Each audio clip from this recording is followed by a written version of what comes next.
धन्यवाद, thank you, thank you.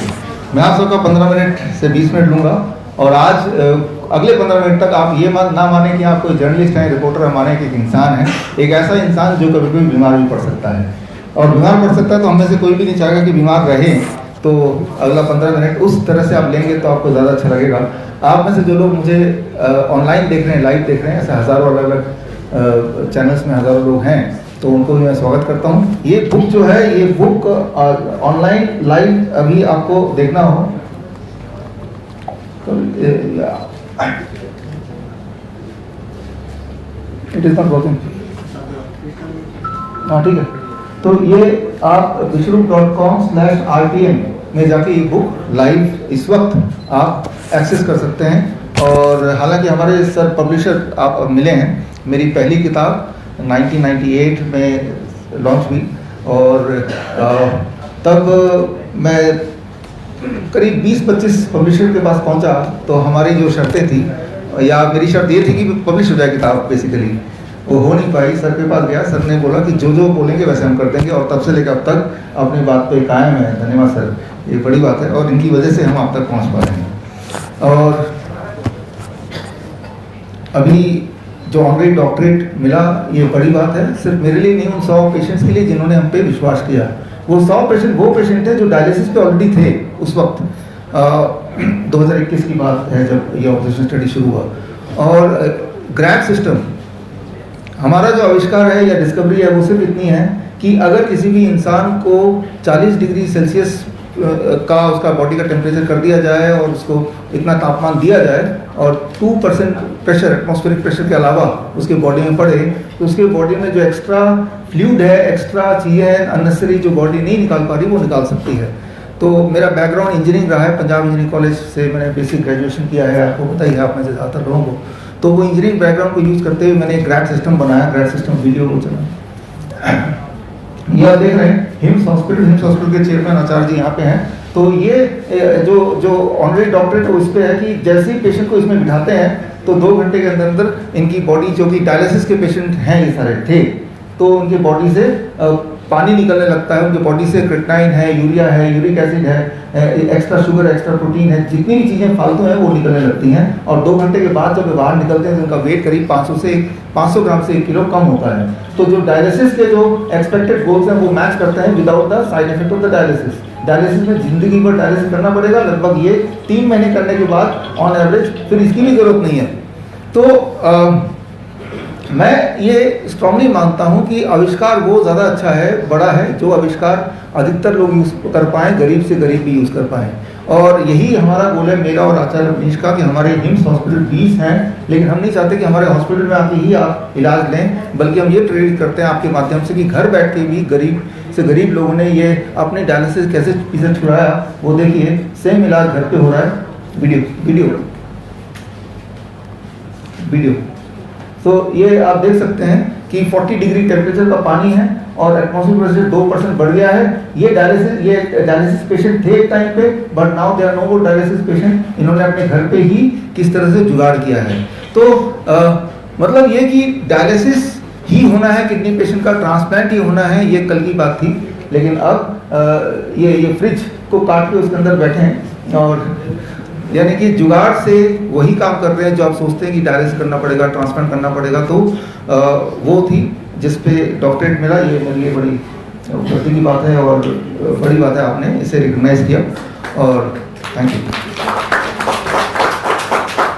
आज एक नई बात हम कर रहे हैं, एक नया टेक्निक आपके बीच रख रहा हूँ जिसका नाम है the rabbit tortoise model for cancer cure. और इस टेक्निक के 4 ही नियम हैं और 4 नियम को समझाने के लिए मैं 10 ही मिनट लूंगा, 5 मिनट तो हो गए, फिर सवाल जवाब चाहे आप कितना भी करें। आप में से जो लोग जो कैंसर पेशेंट हैं, जो मुझे लाइव सुन रहे हैं, या उनको बता दिया गया कि कैंसर पेशेंट हैं, या ट्यूमर है, या फिस्टुला है, या फाइब्रॉइड्स हैं, या फॉर दैट मैटर हर्निया ही है, या सिस्ट है, कोई भी आउटग्रोथ हम बोलते हैं, कोई भी ऐसी चीज जो बॉडी में नहीं होनी चाहिए वो कहीं इकट्ठा हो गया है, तो अगर है तो आपके लिए ये 4 नियम बहुत ही आवश्यक है समझना। Rabbit tortoise model for cancer के 4 नियम आपके सामने मैं ला रहा हूँ और 4 नियम को लाने के लिए ये मेरे पास ये मॉडल है। एक पहला नियम ये है कि हम में से हर एक के बॉडी में इस तरह के, कछुआ बोलता हूं मैं, इंडोलेंट कैंसर सेल होते ही हैं। इंडोलेंट कैंसर सेल मतलब कछुआ की तरह, जो कि आपके बॉडी में बैठा तो है लेकिन आपके बॉडी को तंग नहीं करेगा, आपको मारेगा नहीं, आपको सफरिंग नहीं कराएगा, चुपचाप बैठा रहेगा, कभी कभी थोड़ा बहुत हिलता डुलता रहेगा जिससे आपको थोड़ा अजीबोगरीब कुछ ना कुछ लगेगा, but more or less you will not die because of it.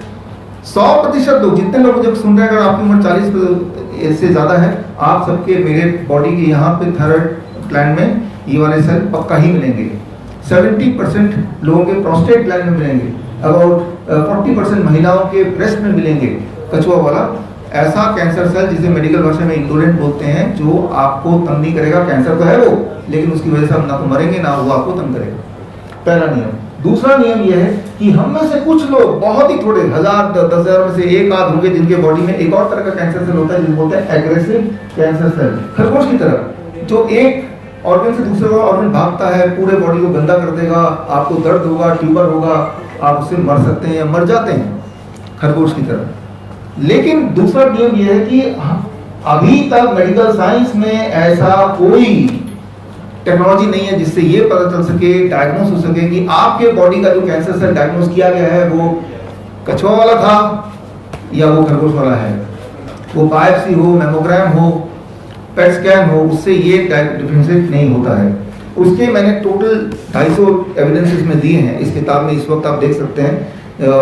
जो लोग यहाँ बैठे हैं उनके पास तो किताब है हाथ में, जो लोग यहाँ नहीं है तो ये लाइव लिंक में जाके, ये लिंक में जाके अभी आप देख सकते हैं 250 एविडेंसेस कि कोई भी ऐसा डायग्नोस्टिक टूल नहीं है जिससे ये समझ आए कि आपका जो कैंसर सेल है वो कछुआ वाला है या खरगोश वाला है। उदाहरण के तौर पे ये जानना भी चाहती थी मेडिकल साइंस कि क्या हम ये पता कर सकते हैं क्या बायोप्सी कितना रिलायबल है, ये जानना चाहते हैं। तो बायोप्सी क्या होता है मैं आपको थोड़ा समझा दूं। आपके बॉडी के किसी भी एक भाग से, जिस भाग में कैंसर होने की उम्मीद है या ऐसा होने लगता है, तो उस भाग से एक छोटा सा टुकड़ा लेना, उसका स्लाइड में कन्वर्ट करना, उस स्लाइड को पैथोलॉजिस्ट को देते हैं, पैथोलॉजिस्ट को देख के बोलते हैं कैंसर है कि नहीं है। तो ऐसा ही एक स्लाइड आपके सामने दिख रहा है, ये स्लाइड मेरे हाथ में भी है, स्लाइड में आपको बांट भी देता हूँ। सो ये स्लाइड इसी तरह से, यहाँ तो सब हम लोग पैथोलॉजिस्ट नहीं, हम में से कोई ज़्यादातर जर्नलिस्ट हैं, तो और ऐसे ही बांट देते जैसे हमने अभी आपको बांटा, और ये यहाँ पे और मुझसे पूछा गया पैथोलॉजिस्ट से कि देख के बताओ ये जो देख रहे हैं आप स्लाइड, ये स्लाइड नॉर्मल सेल है, एबनॉर्मल सेल है या ये कैंसर है? तीनों में से, नॉर्मल, एबनॉर्मल या कैंसर। 33% लोगों ने बोला लगभग कि भाई ये जो दिख रहा है ना ये नॉर्मल है। 33% पैथोलॉजिस्ट ने बोला, पैथोलॉजिस्ट ने 48% पैथोलॉजिस्ट ने बोला कि ये एबनॉर्मल है, और 19% पैथोलॉजिस्ट ने बोला ये कैंसर है। तो मतलब ये है कि आपके बॉडी में कैंसर है या नहीं है, या इलाज कराने की नहीं कराना है, वो आप पे निर्भर नहीं करता, इस स्लाइड पे निर्भर नहीं करता, स्लाइड किसके हाथ में गया उस पर निर्भर करता है। वो 19% पैथोलॉजिस्ट के पास अगर आप गए तो यानी कि वो बोलेगा कैंसर है, आप इसमें कीमोथेरेपी करो, रेडिएशन करो, कुछ ना कुछ तो जरूर करो, राइट। जबकि अगर पहले वाले आप पैथोलॉजिस्ट के पास गए तो वो या तो नॉर्मल बोलेगा या नॉर्मल बोलेगा। तो अगर आप ये समझते हैं कि बायोप्सी में कैंसर आ गया तो वो भगवान का दिया हुआ वाणी है, तो वो नहीं, ये भी डिपेंड करता है कौन से पैथोलॉजिस्ट के पास गए हैं। ये तो सिर्फ एक उदाहरण मैं दे रहा हूँ। तो ये है मेरा दूसरा नियम, जो दूसरा नियम मैंने आपको बताया, और इस नियम से biopsy is not level at all, और लेवल तो है नहीं, लेकिन बायोप्सी जब कराते हैं तो पेन होता है, सीवियर ब्लीडिंग होती है, इन्फेक्शन हो जाता है, वो जगह पंचर हो जाती है, मौत होती है, डेथ होती है 0.1% लोगों की बायोप्सी कराते कराते, किडनी पंचर, कोलोन पंचर, या बायोप्सी की वजह से ट्यूमर ग्रोथ बढ़ जाता है। और जो बोन मैरो टेस्ट है, बायोप्सी है, उसमें ज्यादातर लोगों ने बोला कि जब ये बायोप्सी होती है, बोन मैरो टेस्ट होता है, उनका जो पेन है, दर्द है, वो भयंकर दर्द है। तो एक ऐसा टेस्ट जो लेवल तो है ही नहीं, उल्टा उससे कैंसर फैल सकता है और दर्द भयंकर है, मौत हो सकती है, तो वो टेस्ट कराया जाता है। तो रूल नंबर 2 कि दुनिया का कोई भी टेस्ट नहीं है जो क्लियरली बताए कि कैंसर है या नहीं, या कैंसर है तो आपको वो तंग करने वाला कैंसर है या नहीं। अब आता है तीसरा नियम, and third rule is very simple. अगर आपके बॉडी में कछुआ वाला कैंसर सेल है, जो कि हम सबके बॉडी में है विदाउट फेल, और अगर आपने chemotherapy, radiation, for that matter biopsy, surgery, यहां तक कि मेमोग्राम भी अगर आपने कराया, मेमोग्राम भी कराया, तो वो कछुआ खरगोश में बदल जा सकता है या अक्सर बदल जाता है। यानी कि ये जो सारे आपको कैंसर के जो ट्रीटमेंट है, रेडिएशन, कीमोथेरेपी या इवन जो डायग्नोस्टिक टूल्स हैं, वो बायोप्सी हो, मेमोग्राम हो, पेट स्कैन हो, ये कोई डायग्नोस्टिक या ट्रीटमेंट नहीं है। ट्रीटमेंट डायग्नोस्टिक के बहाने ये कैंसर बनाने की फैक्ट्री है। कैंसर बनाने की एक मशीन मैंने भी आज बनाई है, आपको दिखाने लाया हूँ, वो आपके सामने अभी रखता हूँ कि कैंसर अगर बनाने का सोच ही लिया तो I have also invented one machine today.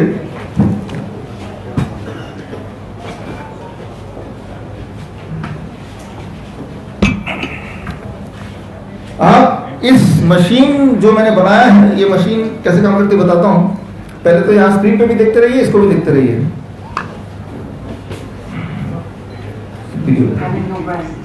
ये मेमोग्राम कैसे किया जाता है, आप क्या कर रहे हैं, वीडियो चलाना सर।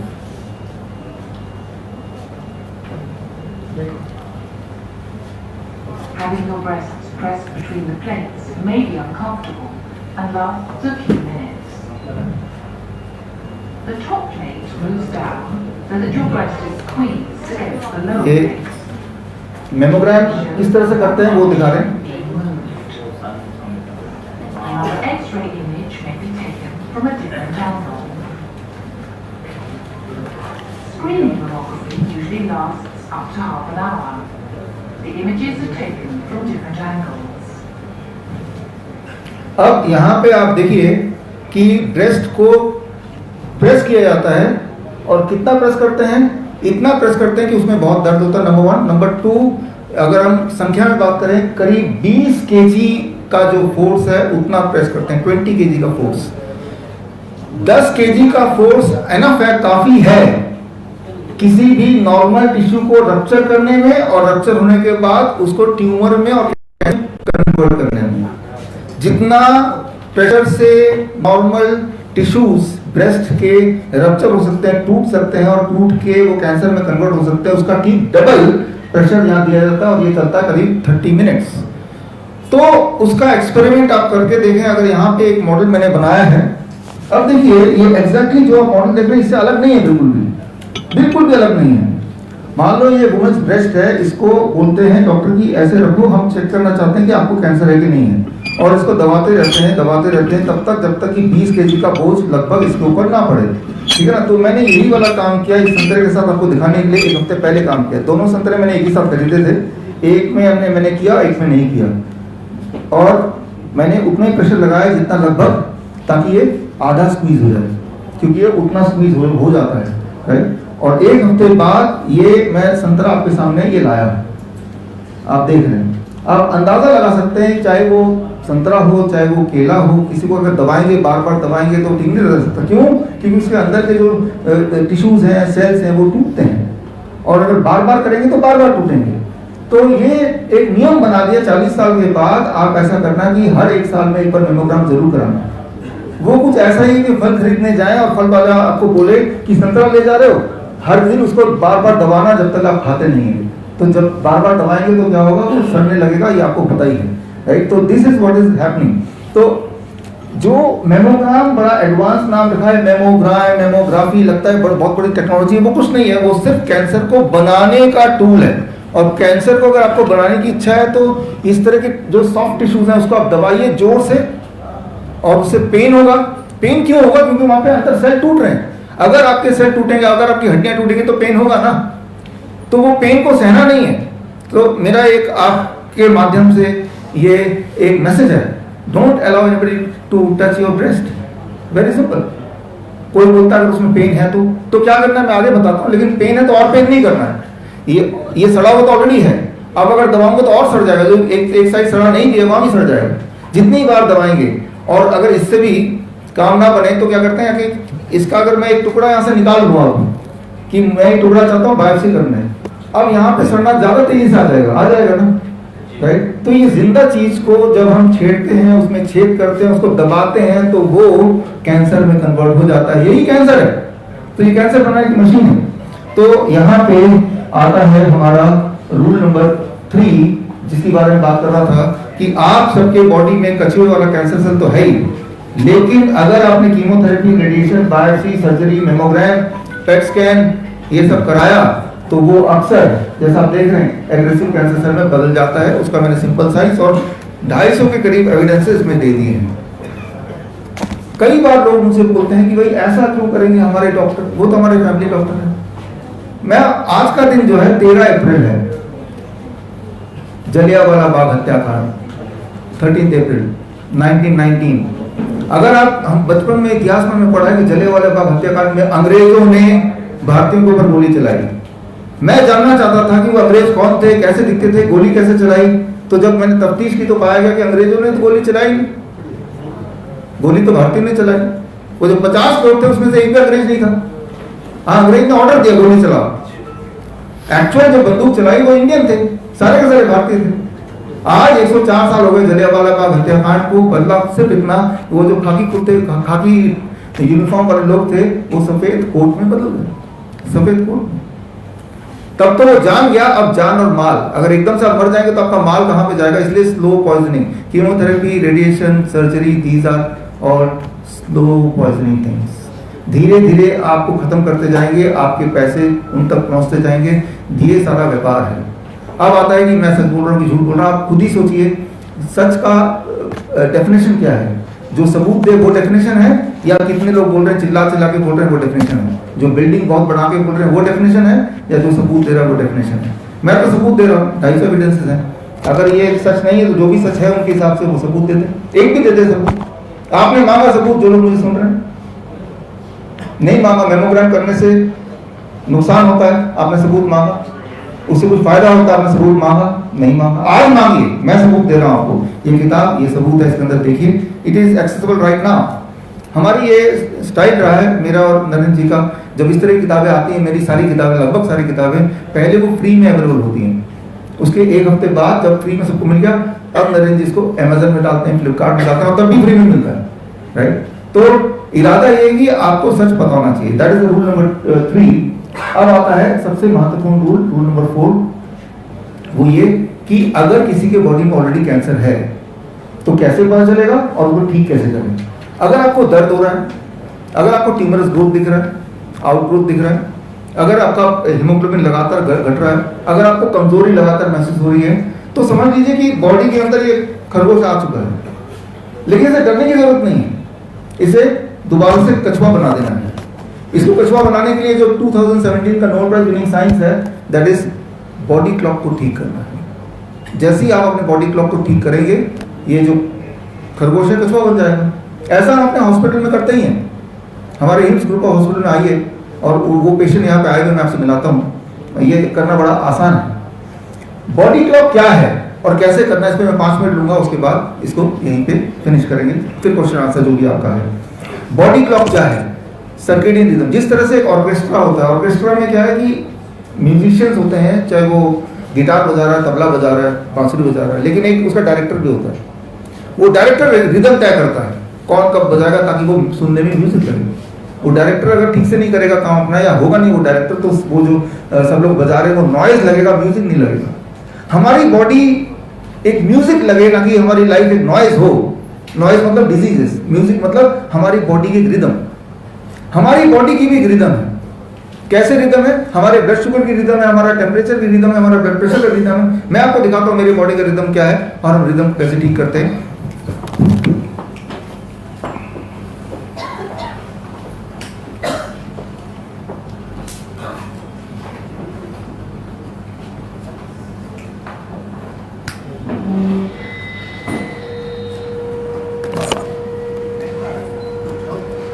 अब देखिए यहाँ पे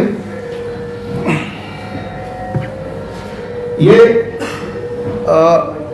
जो देख रहे हैं, what you are seeing here, ये है कॉन्टिन्यूअस ग्लूकोज मॉनिटरिंग का, ये मैंने ये लगाया हुआ है। अब देखो ना यार क्यों हो रहा है आवाज,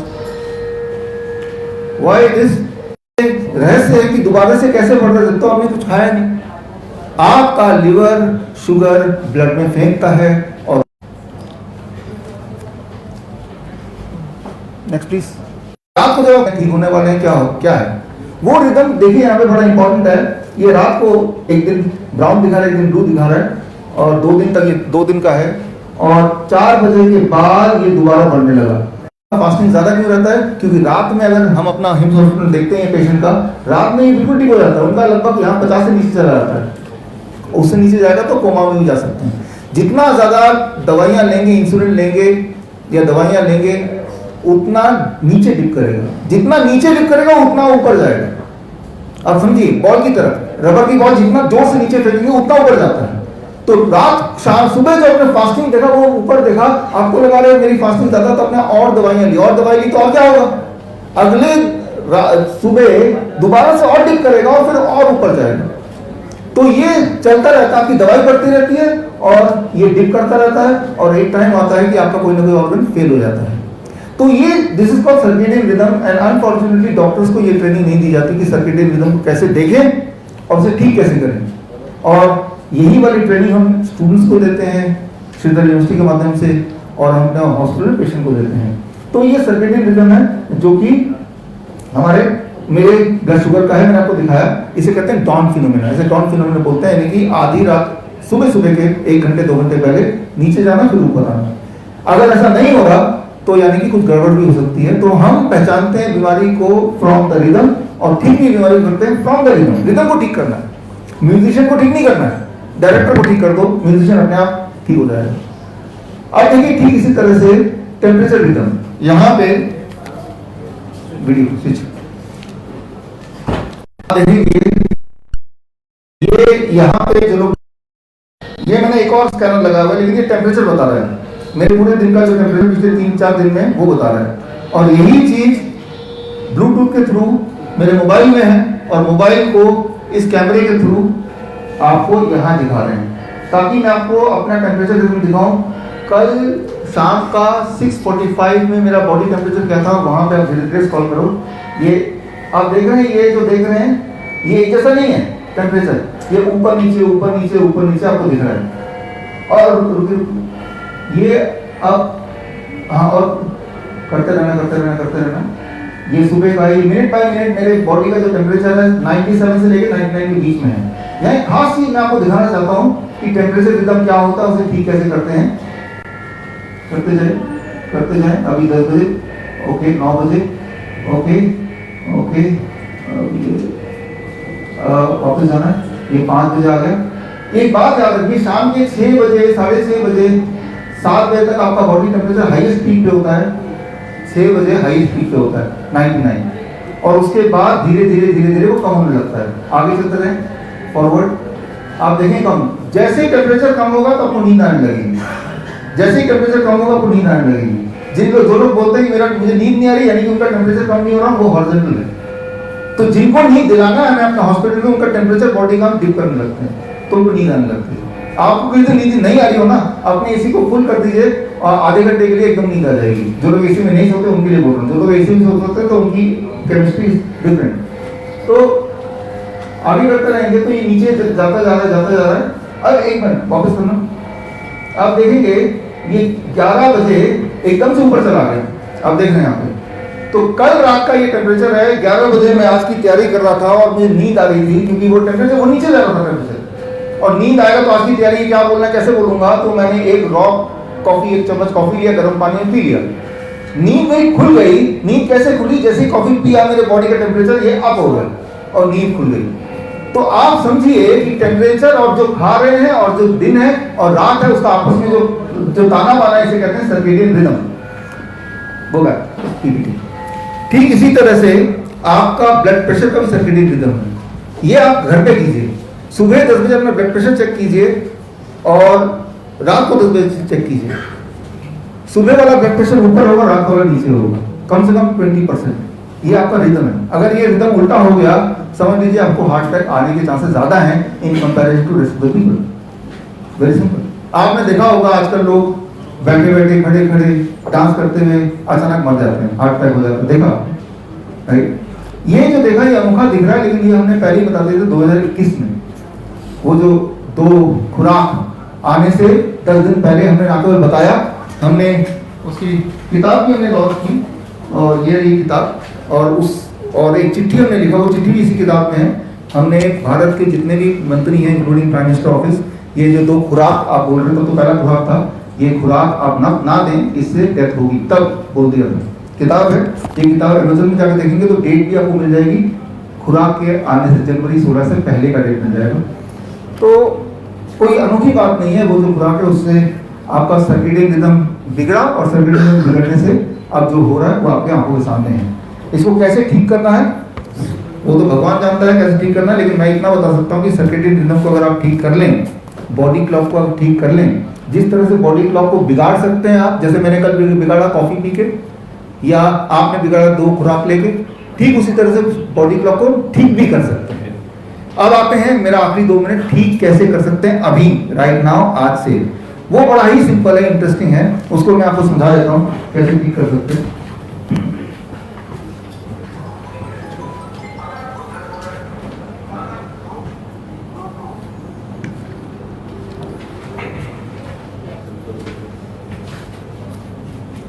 जो लोग मुझे सुन रहे हैं, चाहे वो डायबिटीज के पेशेंट हैं, हार्ट के पेशेंट हैं, बीपी के पेशेंट हैं, ट्यूमर है, फिस्टूला है, जो भी कुछ है उनको, या बहुत कमजोरी है, खून बनता नहीं ठीक से, दर्द रहता है बॉडी में, नींद नहीं आती, जो भी कुछ उनको बीमारी है, आप अपने बॉडी क्लॉक को ठीक कर लीजिए। चौथा नियम मैंने बताया कैसे ठीक करना है। हम अपने हॉस्पिटल कैसे ठीक करते हैं, बहुत ही सिंपल। हम हॉस्पिटल में जो करते हैं, जो आप घर पे कर सकते हैं, कि आपका जो खाने का विंडो है वो 10 बजे से लेके शाम के 6 बजे तक, विंडो ऑफ ईटिंग 10 to 6। आप देख रहे हैं नीचे 10 बजे, इसको ये है ना, नहीं आपके हाथ वाला, हाँ नहीं उधर ठीक है, इधर ठीक है, इधर उल्टा।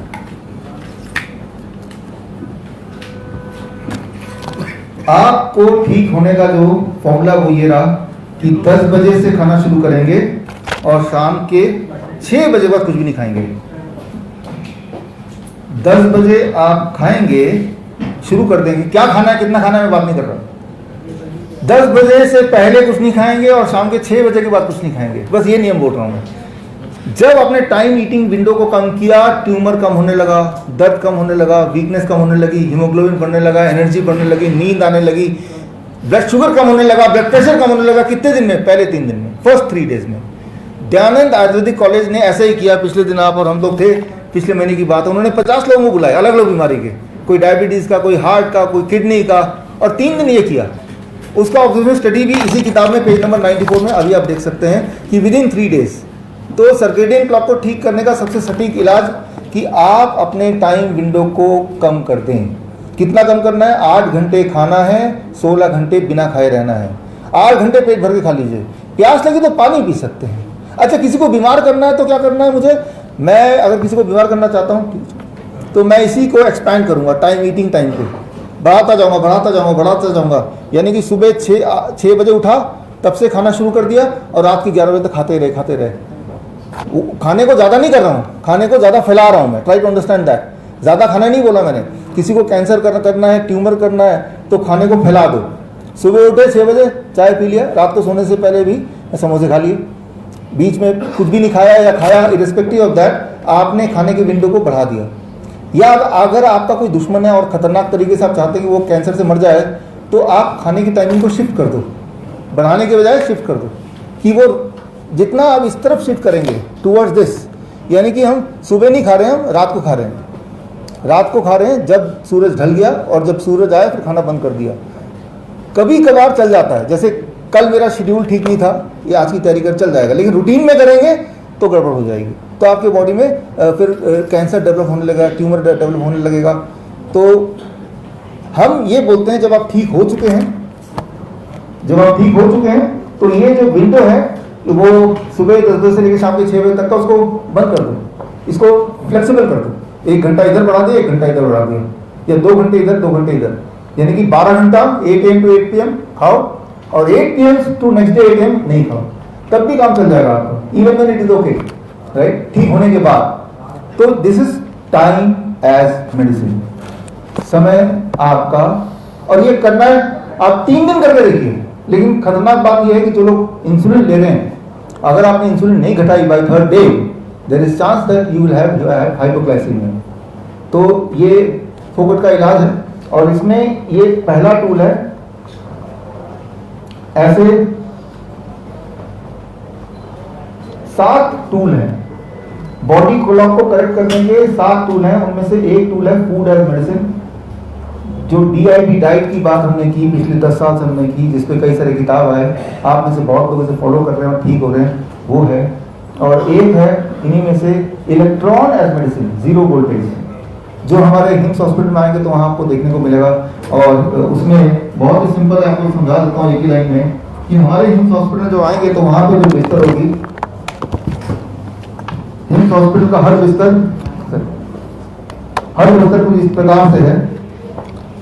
खटिया एग्जैक्टली ऐसा नहीं है, लेकिन ऐसा एक बेड है और ये तार है, और ये तार का जो अगला छोर है ये लंबा है और वो सीधे जाके जमीन में मिट्टी में जाके गड़ जाता है 1 फीट नीचे। ये कॉपर का तार है, इसके ऊपर पेशेंट सोते हैं। जब इसके ऊपर सोते हैं, जमीन से जब आप पेशेंट जुड़ जाते हैं, जब आप जमीन से जुड़ जाएंगे, चाहे डायरेक्टली नंगे पैर चाहे इस तार के थ्रू, आपका बॉडी जीरो वोल्टेज पे आ जाता है। ये एक साइंस है जो आप वोल्टमीटर से चेक कर सकते हैं। जब आपका बॉडी जीरो वोल्टेज पे होता है, आपका सर्केडियन रिदम ठीक होने लगता है। सर्केडियन रिदम जब ठीक होने लगता है तो ये सारी बीमारियां जिनके नाम हम ले रहे हैं वो अपने आप ठीक होने लगती हैं। बॉडी की इम्यूनिटी पीक पे होती है when you are at 0 volt. तो हमारे हॉस्पिटल का नियम है कि जो भी पेशेंट एडमिट होते हैं 10 घंटा कम से कम उनको वोल्टेज को जीरो रखना। वो कैसे हो सकता है? जब आप सो रहे हैं वो patient, let them sleep on this. और जब पेशेंट हमारे हॉस्पिटल जाए तो उनको बोलते हैं कि घर में जाके भी यही करना है और जिंदगी भर यही करना है। तो इसका मतलब ये कि when you are at 0 volt, आपने जो उल्टा सीधा किया भी, अपना बॉडी क्लॉक को गड़बड़ भी किया, उसके भी ठीक होने के चांसेस बढ़ जाते हैं। तो ये मैंने आपको 2-3 आपको टूल्स बताए। ये 2-3 टूल्स भी कर लेंगे तो भी आप ठीक होने लगेंगे। हमारे यहाँ पे बहुत सारे पेशेंट आपको मिलाता हूँ जिन्होंने किया वो ठीक हो गए। लेकिन उससे पहले जो मुझे सुन रहे हैं, ये एक आखिरी स्लाइड है मेरा, कि professional certification course in circadian clock and Ayurvedic परिक्रमा, कि आज के बाद से कैंसर से लोग ना डरें। अगर ये मुहिम में आप जुड़ना चाहते हैं और प्रोफेशनल ढंग से जुड़ना चाहते हैं तो आप सबके बीच in the presence of the pro vice chancellor of Shridhar university doctor Om Prakash Gupta, मैं अनाउंस करता हूँ द ड्यूल सर्टिफिकेशन प्रोग्राम 3 महीने का है ऑनलाइन और 7 दिन दयानंद आयुर्वेदिक कॉलेज जो कि जालंधर में है, देश का सबसे पुराना आयुर्वेदिक कॉलेज, 125 साल पुराना। वहाँ पे 7 दिन आपको रह के प्रैक्टिकल करना है पंचकर्मा थेरेपी एक्सेट्रा पे, और 3 दिन के लिए हमारे हिम्स ग्रुप ऑफ हॉस्पिटल में आके अप्रेंटिसशिप करना है। और ये 3 महीने का एक ऐसा कोर्स है जिसके बाद आप अपना इलाज बिना डरे घर पे कर सकते हैं, सेल्फ क्योर कर सकते हैं with the help of these principles. तो खैर, अब जो सक्सेस स्टोरीज हैं, हमारे पेशेंट्स हैं, आपको उनसे मिलाते हैं। एंड सबसे पहले Vidika Batra, you are here, तो 2-2 मिनट लेंगे, तो इनके बाद it will take about 5 minutes more, उसके बाद फिर आपके सवाल जवाब शुरू हम करेंगे। तो Vidika please come on the stage and share your story in 2 minutes. आपके पास जो टोटल टाइम है वो 2 मिनट का है, अपना स्टोरी आप बताएं।